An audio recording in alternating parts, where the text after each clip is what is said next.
नमस्कार, मैं साहुल पांडे और आप लाइव बिहार देख रहे हैं। बात उस लड़की की करेंगे जिसने खुद को कभी मुख्यमंत्री का उम्मीदवार बता दिया था। बिहार विधानसभा चुनाव में वो अपनी पार्टी लेकर के उतरी थी और जीत का दावा कर रही थी, लेकिन जब चुनाव के नतीजे आए तो उससे कुछ हासिल नहीं हुआ और उसके बाद लगभग वो एक बार फिर से मिस्ट्री की तरह बन गई। जिसे कभी बिहार का मिस्ट्री गर्ल कहा जा रहा था, वो चुनाव के बाद फिर से एक मिस्ट्री बन गई।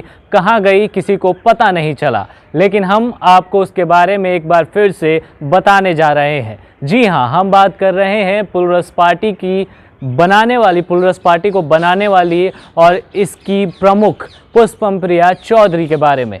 पुष्पम प्रिया चौधरी इन दिनों कहाँ है, ये सवाल उनके प्रशंसक से लेकर हर कोई जानना चाहता है। तो आपको बता दें कि पुष्पम प्रिया चौधरी हाल ही में पटना में देखी गई थी।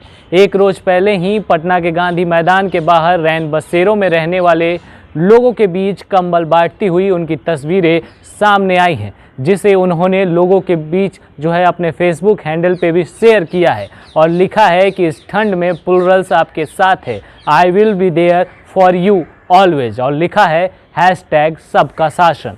बहुत दिनों बाद पुष्पम दिखाई दी हो ऐसा नहीं है। चुनाव के बाद से ही पुष्पम लगातार बिहार के अलग अलग जगहों पर बनी हुई है और अपने जितने भी उनके उम्मीदवार थे उनसे मुलाकात कर रही हैं। आप तस्वीरों में देख सकते हैं। इसके अलावा सरकार पर भी लगातार वो एक तरीके से हमलावर होती हुई नजर आई। जब लालू प्रसाद यादव का ऑडियो वायरल हुआ तब और उस समय जो है स्पीकर के चुनाव हो रहे थे, तब भी उन्होंने फेसबुक पर एक पोस्ट डाला और लालू और नीतीश को बड़ा और छोटा भाई बता दिया और साथ ही ये भी कहा कि इन दोनों ने मिलकर बिहार को बर्बाद कर दिया है। वहीं हाल ही में कोरोना काल को लेकर के भी उन्होंने तंज कसा था और इसमें साफ तौर पे लिखा था कि कोरोना एक बड़ी महामारी है, लेकिन जब चुनाव में रैलियों की बात आती है, जब चुनाव की बात आती है तो सरकार जो है जीत जाती है और कोरोना हार जाता है और भारत फिर से विश्व गुरु बन जाता है। वहीं हाल ही में पुष्पम प्रिया चौधरी ने एक और पोस्ट किया था जिसमें उन्होंने अपनी और अपने प्लुरल्स पार्टी के